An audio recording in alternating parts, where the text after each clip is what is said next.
One day, a young Bochur from Bnei Brak decided he wanted to be Chiloni.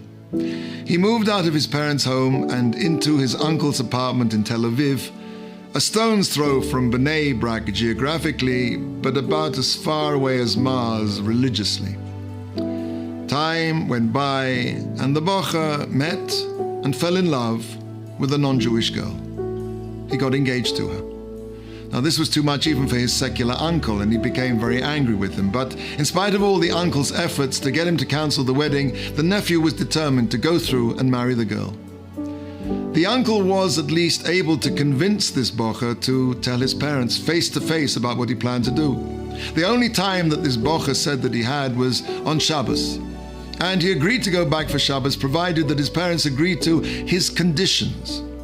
So he spent most of Shabbos night chilling on his parents' porch with a cigarette in his mouth, and Shabbos morning found him out there again with his iPhone. In the afternoon, his father asked him if he'd like to go to a Shiur with him to Rav Aaron Leib Shteiman, Zeichet Tzad Livrocha. Surprisingly, he agreed to go.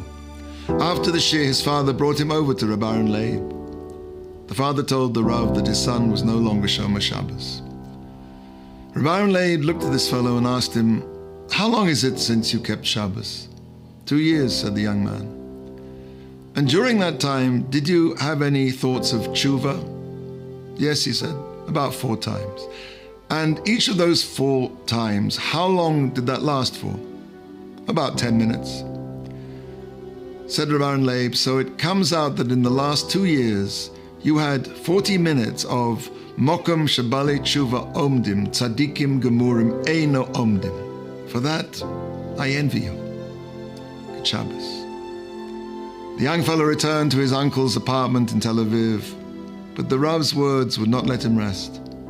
After a week, he decided to postpone the wedding, and then he cancelled it, and after a lot of soul-searching, he went back to his family. Today, he's an Avreich. Now, there's something that doesn't quite make sense about this story. Why would someone who's surfing the web on Shabbos afternoon want to go to a shiur by a tzaddik? Someone asked him this question, and his answer was, "When I was in Kita Dalet in Cheder, my class went to be tested by Rebbe Aaron Leib Zitzal. The Rebbe asked that the Rav should give us very, very simple questions, and so Rebbe Aaron Leib asked questions which everyone could answer. When each boy answered his question, Rebbe Aaron Leib gave him a candy. And when it was my turn to go in, he asked me an easy question, but I didn't know the answer.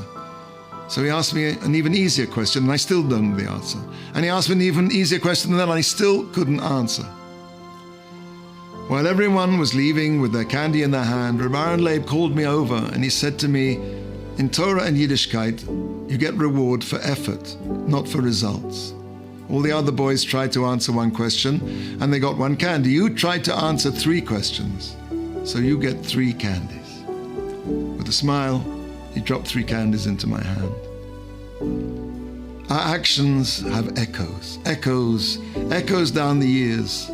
A kind word, a smile, a gesture today may save someone's life tomorrow.